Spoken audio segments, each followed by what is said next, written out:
Hello everyone and welcome to today's SANS webcast. Expect the unexpected, preparing for the inevitable cyber breach. Sponsored by Landcope, now a part of Cisco. My name is Carol Auth of the SANS Institute and I will be moderating today's webcast. Today's featured speaker is Joseph Muniz, a consultant at Cisco Systems and security researcher. If during the webcast you have any questions for Joseph, please enter them into the questions window located on the GoToWebinar interface. We will be answering them during the Q&A session at the end of the presentation. And with that, I'd like to hand the webcast over to Joseph.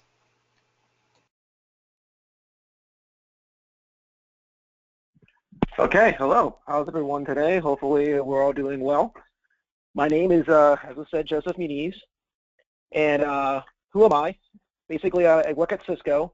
There's some confusion around the idea of Landcope and Cisco. We acquired Landcope, so Landcope is a part of Cisco now. And funny that be, I used to work at Landcope as well prior to coming to Cisco.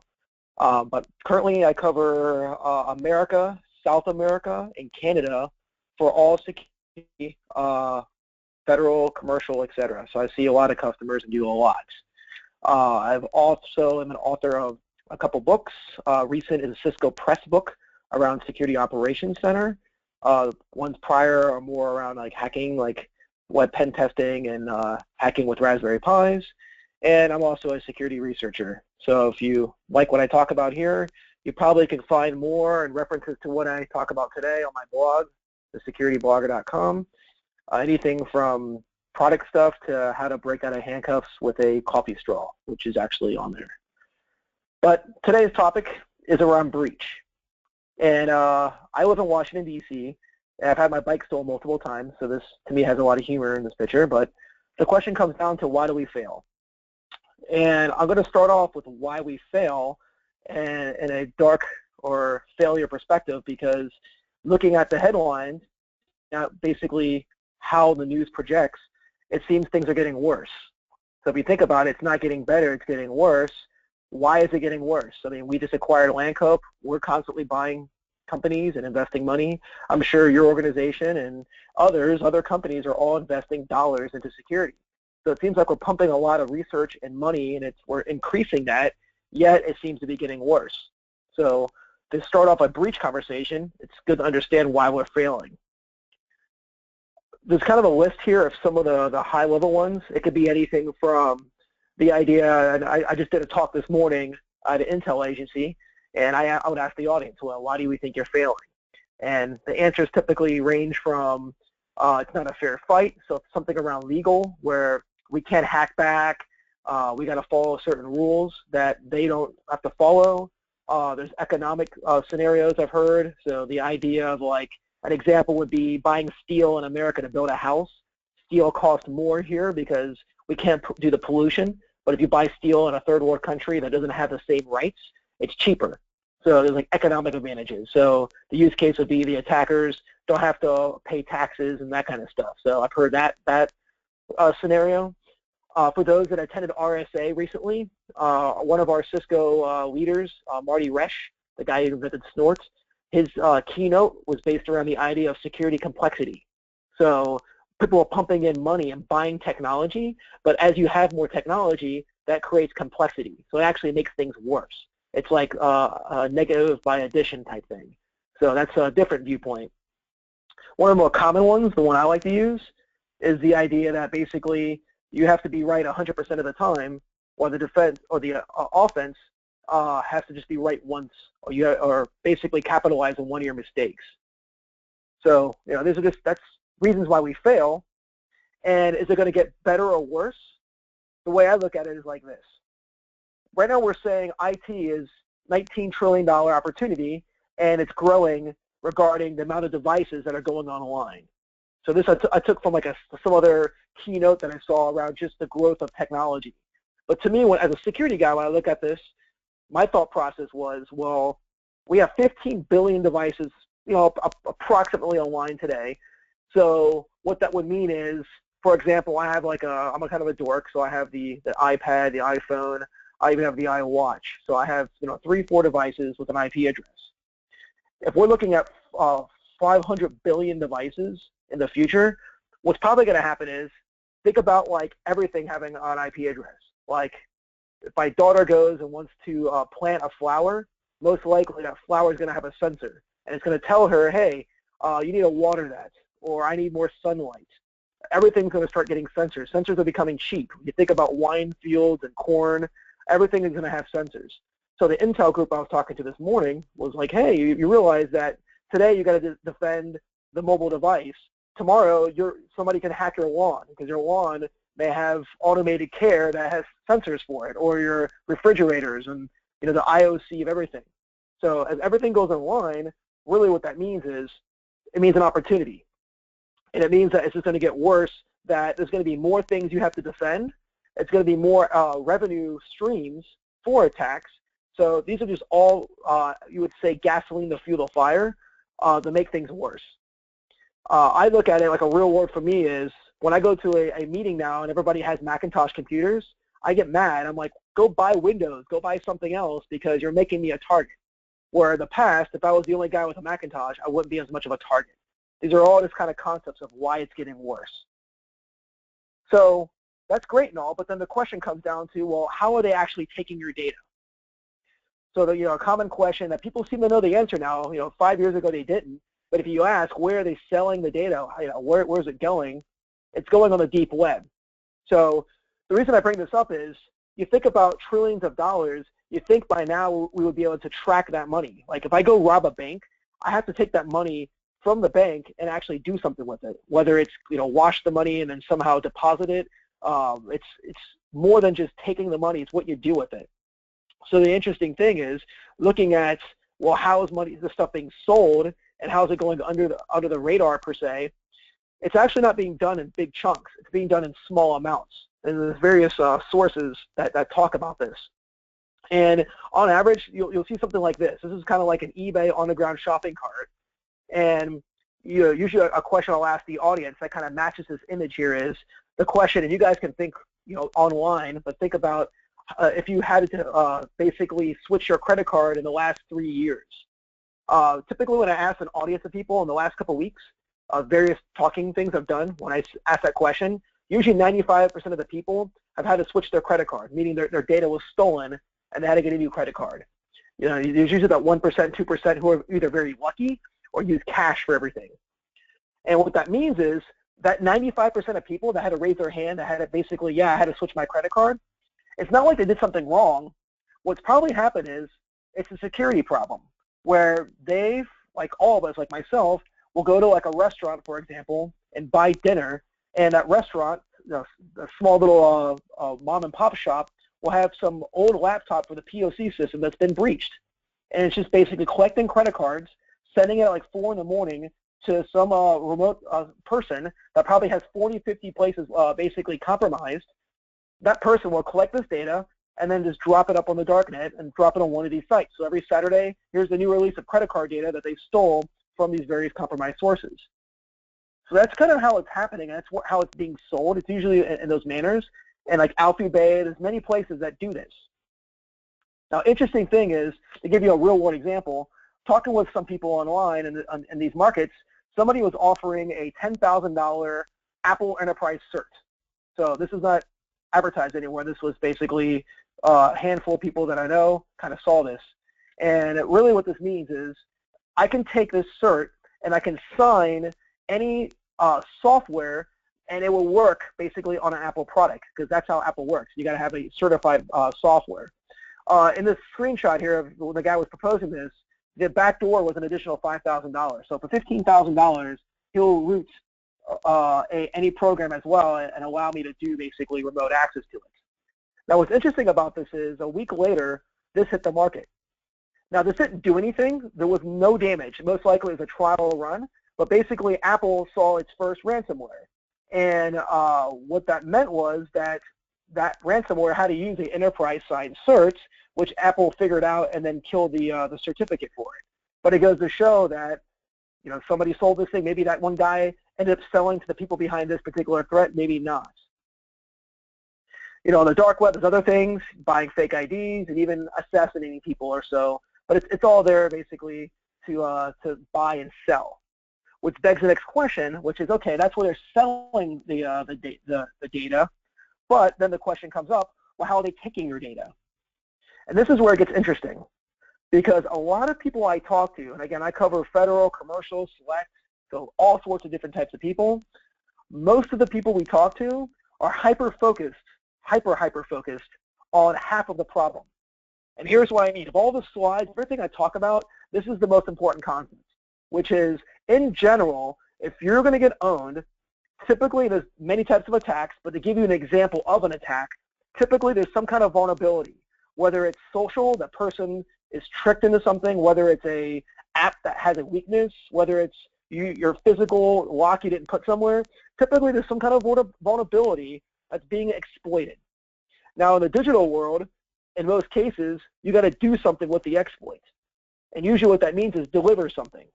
So usually if I'm going to exploit something, I'm going to deliver like ransomware or a backdoor in this use case, like a remote access tool or something. And the problem is a lot of people defending these are typically only looking at half of the attack. So they're buying firewalls, IPSs, antivirus, tools that use signatures and tools that detect. And that's okay, but the problem is you're not looking at what happens when you fail. And we talked about earlier, 100% failure, 1% and the bad guys get in. You're basically blind to what happens once to what's being exploited and what's actually being sent through the exploit. And that's why we hear about companies that are breached for 5 years and they didn't know it. It's because all they've been doing is looking for the exploit. They're looking for somebody to take advantage of a vulnerability, but they're never looking at what's actually being delivered. And if you think about that, like, yeah, there are some signatures, like, for example, if you look at snort rules, there's a locky rule to catch, like, the ransomware phoning out of the network, for example. But that's like the last part of the case. That's like when you're already owned and the ransomware is trying to do the asymmetric handshake before you're done. And it's like you should be looking in all the other areas of the attack, including what's actually being delivered, actually looking at the payload itself. So a lot of customers we find are doing that problem. And to give you an example of this, think back to the enterprise search. What if I took a app, whatever it is, I can do a March Madness app, or I can just pick one that's already used, like Candy Crusher or something, and then I wrap it with a backdoor and basically sign that app and get it on multiple systems. That allows me to phone back, and that allows me to own you. And these tools that we're talking about, a lot of them are freeware. So it's not like people are basically buying or configuring new tools. They're typically renting space, or they're using already aware tools. And I'll give you an example, like Agler, which is one of the most popular exploit kits, is a rental system. You go online, you run it for a week, you run your attack, and for example, if I want to wrap a backdoor in any pretty much app out there, this is an example, very old, but a free tool where I can pick, for example, the calculator app on or a calculator program in a Windows computer and wrap it with anything. And I click add file, wrap, and that will make one exe that I can try to get somebody to install. So it's not like the people doing these attacks are like writing code or doing anything really unique. They're just using open source tools, and they're just using rental space and launching these attacks. So I'll give you an example of this. Well, let's look at exploit kits. Let's look at Angler, because Angler is probably one of the most popular exploit kits. It's about $30 million a year in revenue. They see probably about 9,000 exploits a day, or 5,000 of those successfully place the ransomware on the endpoint. So it's a pretty big problem, and this is a real one. This is what you see today. So if you look at that kind of attack, typically a user goes online. When the person's online, there's typically some compromised advertisement known as malvertisement that's going to redirect you to like a gate. Now the reason there's a gate is the bad guys don't want to get caught. So they're going to look for things like, what's your browser history? Are you going directly to me? Because you're supposed to be redirected from somewhere. Or are you a sandbox? Are you researching me? Are you trying to identify who I am? If you are, I'm not going to put you to the next phase. So if it realizes that you are a good guy, it's going to drop you. If it realizes you're a victim, it will then redirect you to a landing page. That landing page, I don't know if you guys have ever seen it. You go to a website and it shoots you all the way to the right or something like that. Those typically are landing pages. They don't want you to see them, or there'll be a 0 by 0 bit frame, so you can't really see it. but and encoded in that is a bunch of text that they pull from like random websites because they want it to look real in the sense of a content filter won't stop them. And then within that landing page will be code that looks for vulnerabilities. What is your browser? Are you vulnerable to Java? What is your browser? Are you vulnerable to Flash? So with Angular, we're talking Silverlight vulnerabilities. If it's like a group out of China, we're talking more like the Internet Explorer vulnerabilities. So you certain groups are kind of known for using certain exploits, and basically, if you are vulnerable, they'll exploit you, and then from there deliver the payload, which in this case would be like a crypto locker if we're talking Angular. And then at that point, crypto locker does its thing, phones back out, encrypts your hard drive, and you're toast. So this is an example of giving you an idea of kind of the attacks that happen and the different phases of this attack. So that's just some examples of attacks and what you're up against, which really then comes back to, well, how do I stop this? What's the silver bullet? And unfortunately, there isn't one. And a common question I see is, well, okay, there's no silver bullet. What about the best of breed or buying all these various products? And the problem with that is, if you have products only focus on certain things, they're only going to see a part of the puzzle. So for example, you may have a tool that will stop the ransomware, but what should be important to you is not just stopping the ransomware, but you probably want to know, well, where did it come from? Think about this again. Somebody had to exploit somebody and deliver that ransomware. So you probably want to know where it came from. So in order to do that, you may need to have another tool that look at all the other computers to see if they've been owned. And then you may have another tool that looks at what vulnerabilities exist. And then another tool about the surfing history, so you can see what websites they've gone to. And if that data is fragmented, you're just basically putting out the solution or putting out the problem in that little segment, but that means you're going to get infected again and again and again, basically through different avenues. The second problem is, by having all these products, is the complexity. So yeah, maybe the data is there, but you have to find it or it gets lost. And then all these different managements. So really the best practice, and the thing that we typically recommend that kind of lead into this breach conversation is looking at the entire attack continuum. And what I mean is looking at before, during, and after the attack. Now, before is the idea that you're not like being like psychic or something, but it's the idea of preventing people from being able to attack you in the first place.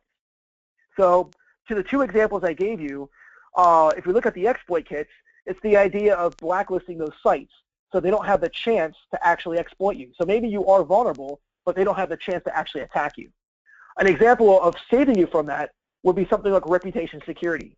And the reason why is, if, let's say, a bank, and I use the word banking because like bad guys know that you're probably going to filter porn, you're probably going to filter gambling, you're going to filter these things. However, most agencies are not going to filter banking. So as a bad guy, I'll just say I'm a bank, because then I get through the content filter. However, if the bank's been online for 2 hours, hosted from GoDaddy, and only sending traffic to me, probably not a bank. And that's the idea of adding a little intelligence to basically try to stop the attack before it happens. Other things could be access control, so I can't plug into your network and just access it, or hardening your network on other means.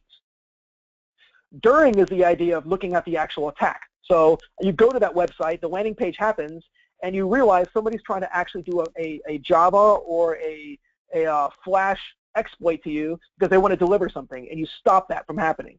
So antivirus, IPS.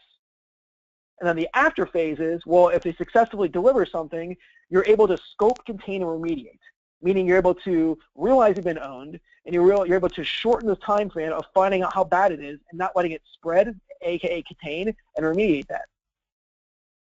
So this is an idea of products, but the problem I see is a lot of people, a lot of customers are spending so much, they're hyper-focused on, as I mentioned earlier, the vulnerabilities. They're putting all their eggs, all their budget, in the before phase and kind of in the during phase. So they'll have IPS and antivirus, and then they'll put a lot of money in these next-gen products, but they don't have any after phase. And there's two problems. One is, if you don't put in the after phase, how do you know you haven't been breached? There's no sanity check other than like an audit or assessment, and then like somebody says, hey, by the way, we found command and control stuff in your network, which it happens every time we do an assessment. So you have no validation. And second, it's your own. Like this is you're blind to it. So you can they could be doing things and you're never going to see it unless you get lucky enough where during the phone out communication or some of the behavior analytics, you happen to stumble on the IPS to trigger something. So it's the idea here is I'm not saying that there's anything wrong with investing in the before phase. What I'm saying is you need to spread out the investment. You need to have a layered approach.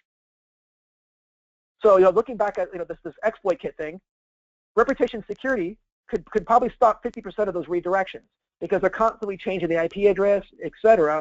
I mean, we at Cisco, we scrape intelligent feeds, we have our blacklist, we have open DNS, so when we do block something, we actually block the DNS. So people are generating the IP addresses, we block the whole domain, so that helps. But then the stuff that gets through, you need to have basically some kind of defenses. So in our world, like an IPs IDs to block it, and then lastly, some kind of file and network analytics to look at this endpoint piece. So that's an example of before, during, and after. So if somewhere something fails, like for example, we don't have the IP address, the next layer kicks in. So the focus of today's talk is around the last layer, which is what about the breach? Because you're expecting that you're going to be owned. It's impossible to be 100%. There's always, with the growing amount of devices, etc., you're going to have failure. So what is that best practice? That best practice is looking at network and endpoint. And what I mean by that is, when we typically look at network, I'm talking about identifying that the canary in the coal mine has died. I'm talking about identifying the anomalies. And anomalies can be anything. Think about this. If somebody in your organization is going to leave the company, are there behavior indicators that you can look for to realize something is going on? Think about that. Most likely, they're probably going to either start deleting things, they may start sending files to their personal email, they may see some indicators like that. And if somebody's been at the company for 5 years and starts doing that for the first time, that's an example of pure behavior analytics realizing, hey, something's different here. Or here's another use case. I did a pen test with a buddy of mine in Americani where we used Facebook and LinkedIn. We created a fake person and social engineered our way to attack a company. And what we did was we used Facebook and posted Christmas cards. If you saw our Christmas card, you basically, we use a tool called Beef, it's the browser injection framework, to try to steal cookies with the goal of stealing passwords. The point I bring this up is we were able to VPN, we stole VPN access, so we bypassed the firewall, the IPS, antivirus, all that stuff was bypassed. So once we're on the network, think about this. We stole a sales guy's credentials. If the sales guy starts doing weird things like scanning the network or logs into the email server to create an account for Emily Williams, which is the fake name we used for our insider, these are things that are basically behavior analytics. So that's network. Endpoint is the idea of looking at the actual files. So if the files are acting unusual, then detect it. So if a file like CryptoLocker starts trying to encrypt your hard drive and starts to delete certain files and modify the master boot record, these are things you should flag. So this is best practice. These are things you should consider.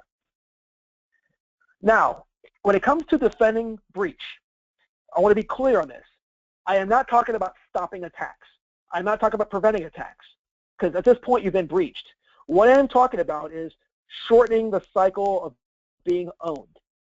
And I want to be clear on that because the industry average was 200 days. According to now like some of the new Verizon reports and Cisco report we just released, it's getting down to about 100 days. And what that means is bad guys on average have about 100 days to be inside your network. And if you think about things like trying to steal data or trying to listen in on intellectual property, etc., 100 days is a lot of time to get that done. Our goal, like at least in the Cisco world, is we talk about trying to bring that down to less than a day. Because at that point, they can't accomplish as much. And I bring up these two silly images for a purpose.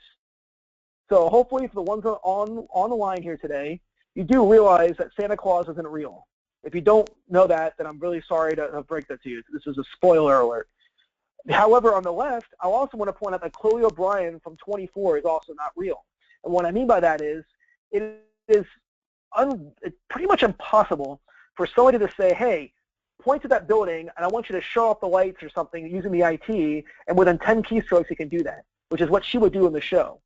Yeah, you're right that you can own companies that quickly, but there's usually a lot of reconnaissance, and usually a lot of testing and planning before they actually launch the attack that may last for 10, 20 seconds. But you can't just point to somebody without any blind knowledge and start hacking away at them. It doesn't work that way. So what that means is it takes time. So back to my insider, if I use my Facebook account, I steal the password, I have to do reconnaissance. I have to understand where the data is at. I got to understand who has access to it, get that access right. I got to take that data and get it off the network.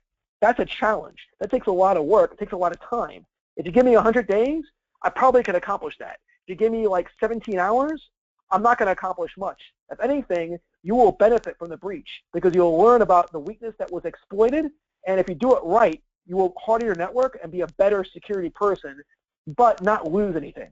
And that's what we're talking about here. Really, our goal is shortening the crisis cycle. So being owned is not that big of a deal if they don't get away with much. And if you learn from it, it makes you stronger. And that's the big difference. With security in this particular use case is detecting the breach. The more you let the person on the network, the more you're exposed, is the more it's potentially going to cost you because you're going to have more systems infected. So you have to go find and clean those systems. You're going to have possible data loss and that kind of stuff. And when that happens, then your brand becomes a use case because now you have to report this. And when it comes to forensics, especially if you're going to actually bring in an investigator, then you have to take that computer, move it all. You have to keep it online, but you have to move it and clone it for the court of records, and then you can't touch it because now it's evidence, and it just becomes a big pain. So our goal is to shorten that cycle of exposure so it doesn't cost you that much. That's really what breach is all about. So there's a handful of ways of doing it. The real three focus features is the idea of signature and behavior and anomaly. Here's what I mean by that. Signature is looking for known threats, like a known ransomware or a known rootkit or something like that. Behavior is looking for behavior trends. Rootkits typically act like this. And in a lot of cases, with IPS and some of the tools out there, you can get away with that with these two. However, anomaly is where things fail. And this actually comes down to the 1%. Here's an interesting thing. So if you think about like Cisco world, we have threat intelligence from our group Talos. They're going to block probably 50% of the attacks based on known threats. And then they're going to put signatures inside products to block another 30% or so, which is going to be basically your IPS and all that.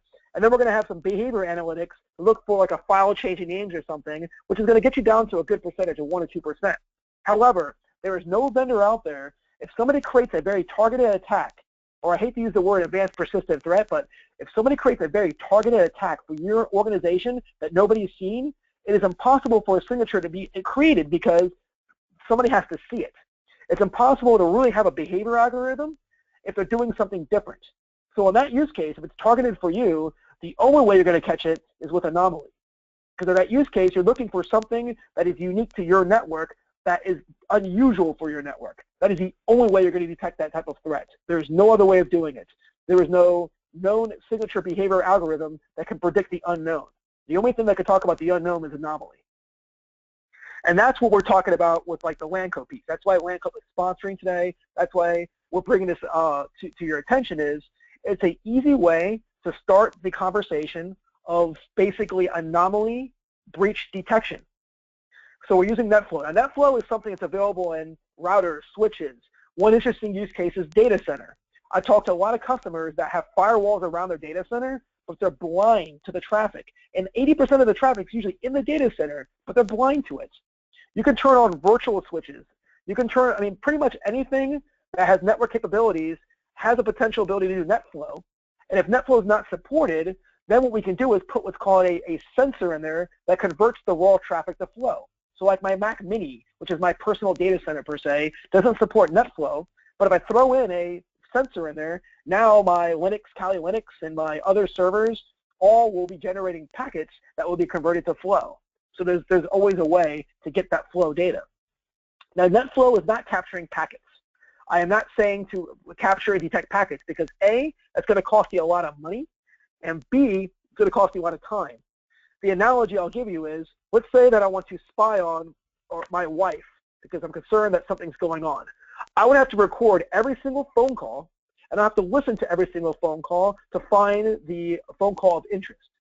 If we use the NetFlow approach, it's the idea of looking at over phone calls, and if I notice that Bob called my wife 20 times at 3 in the morning, and I can see how long the phone call lasts, what the phone call was basically the both phone numbers, that kind of data. Yeah, maybe they're planning a surprise birthday party, or maybe it's something else, but it's something of interest. So as an administrator, going back to networks, I want to know the top 10 things I should look at. NetFlow can answer that question for me. That person that may be leaving the company, like the data loss type stuff, or possibly being owned. That's the idea of this NetFlow tool. It's to basically answer the anomaly piece and help you start the breach detection. We do an interesting lab. It's called the Cyber Threat Response Lab. I was one of the architects for it, where you're given 8 hours to basically find a day 0 and then react to it. The first tool we use is NetFlow, the NetFlow tool, because it's the canary in the coal mine dying. So we can see this is the user, that's the problem, and then from there start to analyze that user for the actual infection to realize, oh, that person has whatever infection. In the lab, it's called evil.exe, but we use the NetFlow tool to find the infected system. Once you find a infected system, you can then zero in on that system to find the infection. Then with there, you can search for the infection across your network to find patient 0, which then you can investigate patient 0 to figure out how they were exploited and what website they went to, so you can blacklist the website. But it all starts with identifying the anomaly. And we start that process with NetFlow. So, the idea with NetFlow is turning your entire network into a security center. Really what I'm talking about is every router, every switch, every wireless device. Imagine in the future, you talk about like the idea of the flowers in front of your building having sensors. If they have network capabilities, there's a possibility they can generate NetFlow. They also can add security. So now you don't have like one router or one firewall here or one IPS there. You have every single network device contributing to security. This can even enhance your SIMs, because like let's say your SIM says I see an event from 5 security devices. It's more impactful to say I see an event from 400 devices.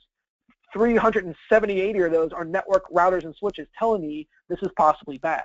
So it also gives your visibility extension beyond point products. That's what we're talking about here. That's the value of using like a NetFlow tool. So what I'll do is this. I wanted to show you a quick demo here. This is basically looking at the StealthWatch LANCOPE tool. So LANCOPE is the company, StealthWatch is the product, but it's all Cisco now. The idea I'm showing here is, first off, you got on the left, you got all these network devices, routers, switches, firewalls, etc. I mentioned data center. I have data center devices, so like my virtual network and all that as well. These are the devices that are giving me data to convert into security. So now I know basically these devices are contributing to security. Now what's interesting to you is to understand what are the top 10 things to look at, as well as what could be potential threats. There's many dashboards. The one I'm focusing on is a cyber threat dashboard. And what this means is I want to know about, first off, reconnaissance. Because typically if somebody breaches my network, the interest would be to know, well, they're probably going to want to understand the network they've breached. They're probably going to do some type of reconnaissance. So if I'm seeing reconnaissance, that's probably not a good thing. So that's one area where I want to be flagged for that. Another one may be back to that data loss example, where if I see data for the first time at 2 in the morning leaving somebody's computer, then I may basically want to look at that and understand, well, you know what, show me more about that. So what I'm pulling up here is I picked an alarm that went off about this high amount of data loss, and I'm pulling up a pure reverse port scenario here, where basically I want to see all the data from this person because they've been flagged as sending more data than unusual. And it's not just a trigger about the amount of data, it's also unusual. And I can see from port 80, regular data, but then I have this big blob of data here, for example, that's going server from Switzerland. So I got some Switzerland server, so Atlanta to Switzerland. That's unusual. Why is data going to Switzerland from Atlanta? And it's a lot amount of data, and I can see the time and all that kind of stuff. This may be something to investigate. And that's the idea. It's not traditional data loss like encrypting data, and then you only have certain access and data at rest. It's the idea of anomalies. Malware is another interesting one. And the reason why it's interesting is, imagine that you see a person start scanning the network, and then another person starts acting the same way, scanning the network. And then another person does that, and so on. That is an indication that you have a worm or something that's basically compromised your network. I don't know what it is, but this will be the use case of catching the anomaly, and then I'm going to pick one of these systems, and I'm going to investigate that system, because most likely that system is infected with something, and I want to figure out what the infection is. maybe using the other tool. Remember, I mentioned network and file. I would then use the file tool on here, like Advanced Malware Protection AMP from Cisco as an example of that, and identify what the infection is, and then scan my network to see who else has an infection. And the goal also would be is to go back in time, which with the behavior, if this is the first one acting that way, it's highly likely this is patient 0. Then I want to know what was this person doing around that time to start the infection. And I'm doing, again, all this by using routers and switches. Botnets is another one. What if somebody somehow talks to a known bad source? That already, you know, that box is popped. And one interesting thing with the ANCOPE solution is that they do have what's called a slick feed, which basically is these known bad sites. So if somebody's talking to a command and control, from an insider perspective, most likely you've been owned. That's an example of just looking at this technology. Personally, a use case for me would be do something like this. I would tag different functions in businesses, and I would basically say locations. So for example, Atlanta, data center, etc., I would have my different locations as an administrator. And then if I want to know the top 10 things to look at in the morning, it's 9 in the morning, I log in, I can see 3 have some problems, like Atlanta. I would love to be able to double-click Atlanta and quickly know what are the top network and security problems in Atlanta. And I can see that data using NetFlow. So I open this up. It's going to pull up basically the top security and network alarms. Network would be things like top talkers, like why does this guy have 87% of the bandwidth here? What is this top talker about? Somebody's consuming a lot of traffic. Maybe it's a security problem, maybe it's a network problem, but I can see that. And then on the security side, I can see of all the people in Atlanta, this is the IP address I should probably be concerned with. I got one that basically has a high concern index. Most likely it's compromised. Most likely this person is doing bad things such as reconnaissance and that kind of stuff. You can see data hoarding. I can see that a lot of data is coming or basically being exfiltrated from the system. Scanner is talking, so you can get an idea of basically what's happening. So that's kind of the idea of this is, what are the top things to look at? NetFlow is a good way of doing that. So there's obviously other technologies to talk about, but I was focusing today on at least the LANCOPE piece because we just acquired them, it's fresh, it's new, and to me, it's the first part of your investigation in the after phase. It's the canary in the coal mine dying, and it's a way to basically go and identify that there's a weirdness. So to wrap up things, you know, looking at kind of the before, during, and after here, looking at the before, what I was talking about was the idea of proactively not allowing people to communicate that have a possible attack, not give them that chance to attack you. The during is if they do attack you, block it, but importantly is the after, which a lot of people are not investigating. That's the breach side. And the after, best practices, network, and file, the area that you can simply make this happen is by using your existing infrastructure and using NetFlow as a way to do this. Now, one other thing I want to point out here before I wrap this up is the idea of reducing security complexity as well. And I'll actually switch to a different slide here for a second to kind of show this, because I was kind of thinking through this and I didn't include this initially. But the problem I'm going to bring up here is, this is a different keynote that I'm going to talk about, is a certain point I want to bring up, and that's the idea of, well, what if I have, for example, one NetFlow tool that doesn't basically share data, and then I have one IPS tool that only sees the attack? What if I have one content filter, like a blue code or something, that only sees a part of that, for example? These are all areas of seeing what one type of threat, but it's not necessarily let you see the entire attack. Actually, I can't think of the slide deck I have, so I'll just talk about this. But the scenario will be this. This is kind of looking back at the after scenario here. Imagine that you see somebody getting owned. One important thing about the LANCOPE solution is its ability to integrate with things like our ICE solution, as well as be able to complement a SIM and all that. And it's very important about this last sentence down here, this idea of security complexity and centralizing data. Because the one other problem I see is people will say, you know, they heard my talk, they thought it was great, and they go out and they start investigating endpoint products. But the data is not being shared. And imagine that, for example, going back to being breached, imagine that somebody is breached, but you have no way to determine who else is breached. So that Carbon Black or Bit9 has the data, but that Carbon Black or Bit9 is not aware of the exploit that was used. That's because that's in your other vendor IPS, for example, the whole other dashboard. And then IPS saw the attack, but it didn't know where it came from because that's in your content filter, your proxy somewhere else. That's also a problem. So the last best practice piece that I kind of highlight at the bottom there that I want to emphasize on is you need to also correlate this data. And at least from the LAN code perspective, the NetFlow perspective, that data is correlated across other parts of the network. So LAN code demo, actually I didn't really hit this too hard, but on the left-hand side here, we do integrate with things like our access control solutions. So if, for example, a threat is seen, the ICE solution is able to go and be called in to kick them off the network. So this is a network access control system. This is going to tell you who or what's coming on the network. So obviously, if you're seeing people that are infected, like this user right here, it'd be nice to automatically get them off the network versus having to manually have to go do that. And that's kind of the value of data sharing. So in the best practice world, you should be able to use something like this tool to identify the threats, but then also be able to automatically react to it. And what you're going to find is today, what we call PX Grid, we're doing some of that cross-integration. As Cisco further acquires other companies, as you see LAN could be more farther integrated, you're going to find that in its after phase is going to bleed into a lot of our other products. And that's kind of a big piece as well to think about. So, for example, in our world today, the LAN could solution can tell you about the person to investigate, and then from there, our firepower technology would handle the rest of this. Because LAN could was a fairly new acquisition, it's only been about a month or so of us acquiring them, you're going to see moving forward more and more integration because our goal at Cisco is not only to give you some best technology, but to try to answer this before, during, and after from one dashboard.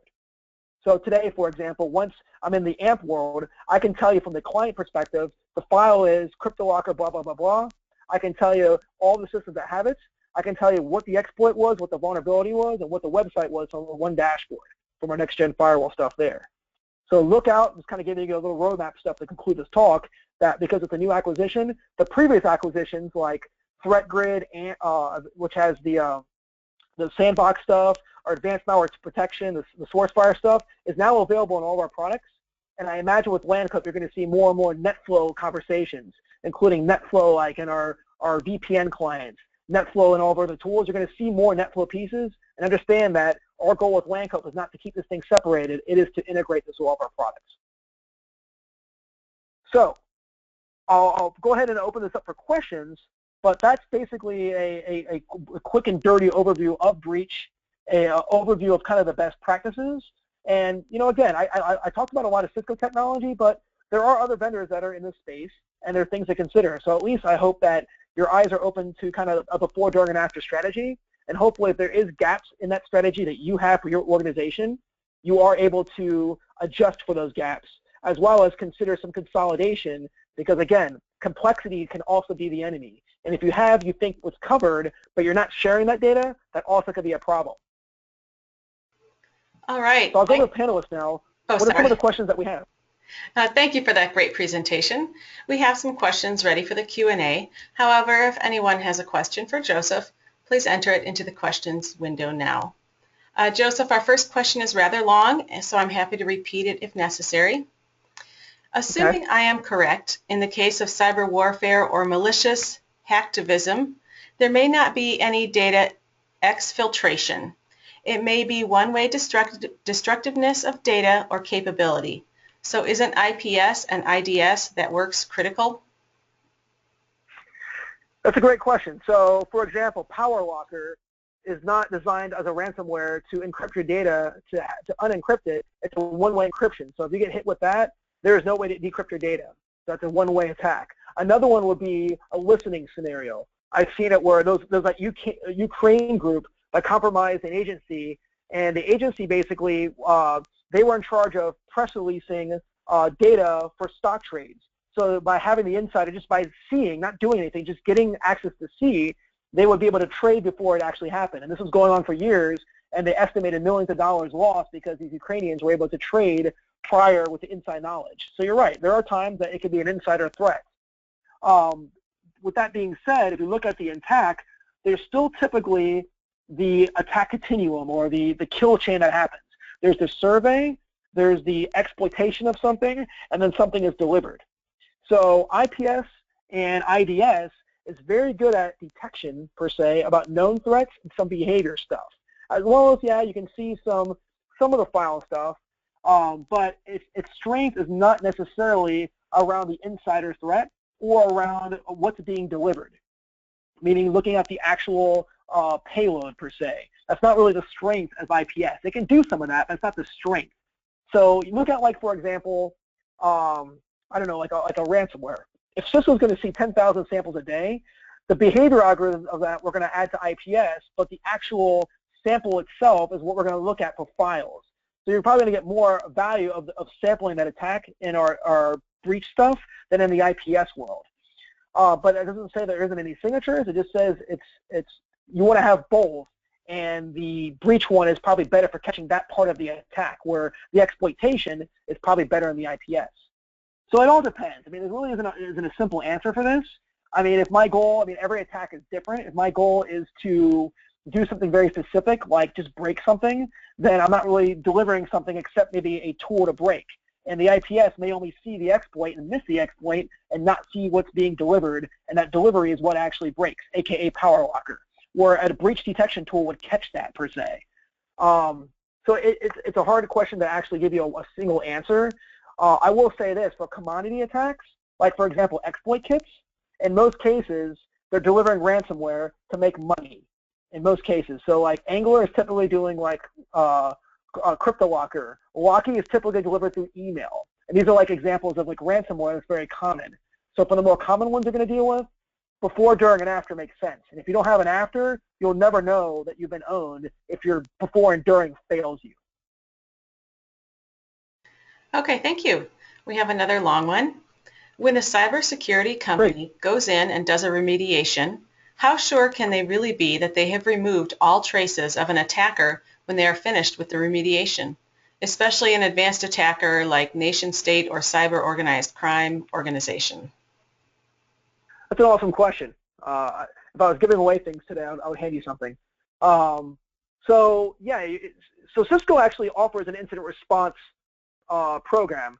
We offer two packages. One of those is if you get owned, then within 72 hours, somebody will be on site and they're there until they put out the fire. But then the question is, how do you know the fire is put out?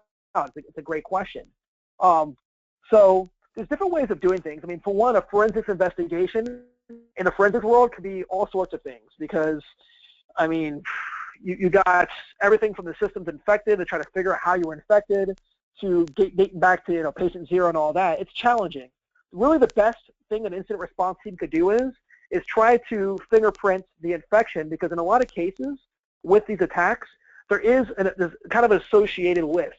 Like, for example, if I go to like some of these incident response guys and say the exploit was Silverlight, they're going to say, oh, Silverlight, that's Angler, for example. If you tell them it's a different type of exploit, they typically know from the threat research actors on kind of what the attack kind of relates to.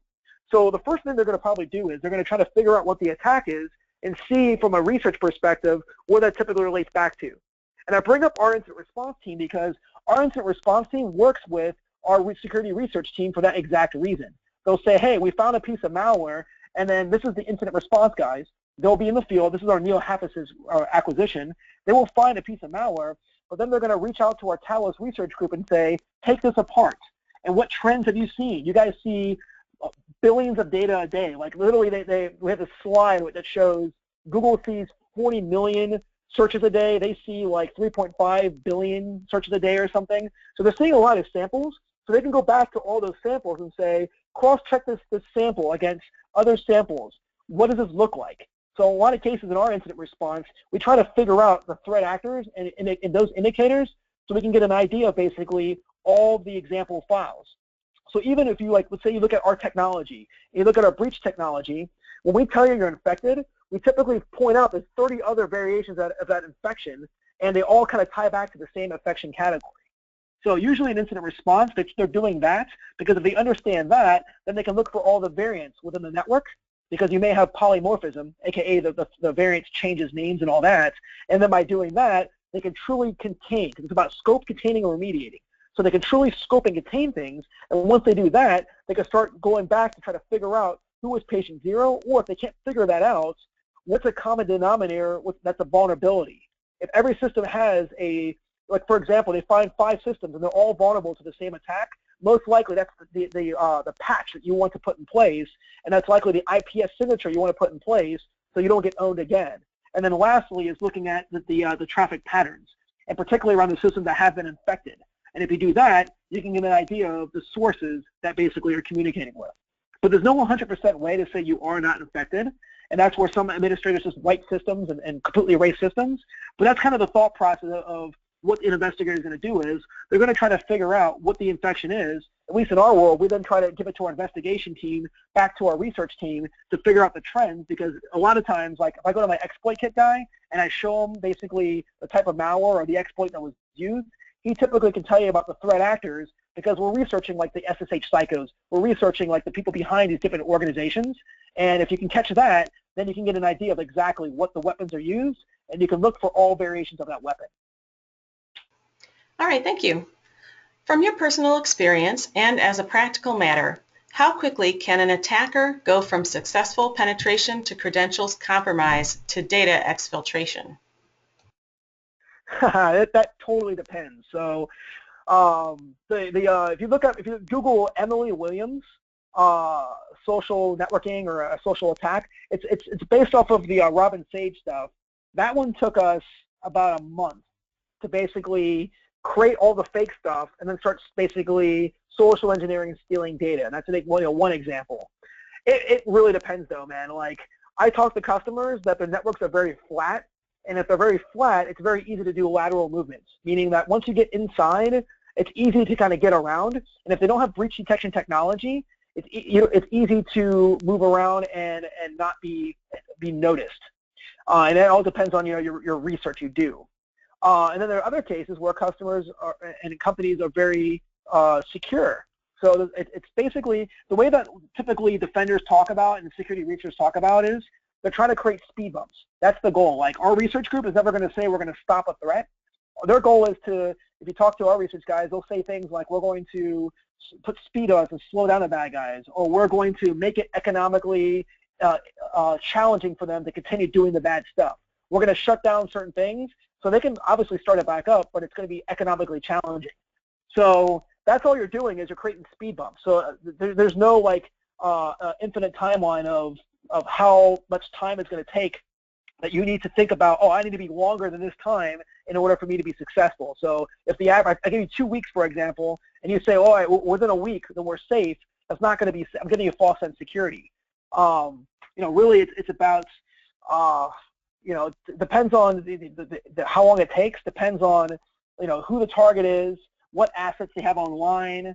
And this doesn't also mean like federal agencies are more secure than commercial. I don't want to make that assumption either, because I talk to a lot of federal and security agencies that have air gap scenarios. So their security products can't talk online. They have to basically manually update things. So they're actually less secure than some of the other people that have cloud-based technology because they're getting live feeds about live threats. So I can't generalize a target. I can't say, well, federal is faster than this one, or average this is faster than that. And I can't generalize an actual compromise because there's so many types of organizations. What I can tell you is this: the more segmentation you have, the more before, during, and after hoops and bounds a bad guy has to get through to own you, the more of that and the more training. If people are not stupid and just clicking things, and we do, for example, at Cisco, we do social engineering testing, where we'll send out a fake UPS email, and if you click it, you get put on the wall of shame. It's called Fish Me, and then like literally your name is up there for a month because you clicked the thing. So it's more of those kind of things are going to make the people more intelligent, and it's going to make it harder for the bad guy to get there. And the more you add stuff like that, the more time you're going to have. That's really the only fair answer I can give to that question. All right, thank you. How does this approach work for virtualized environments, such as in a data center?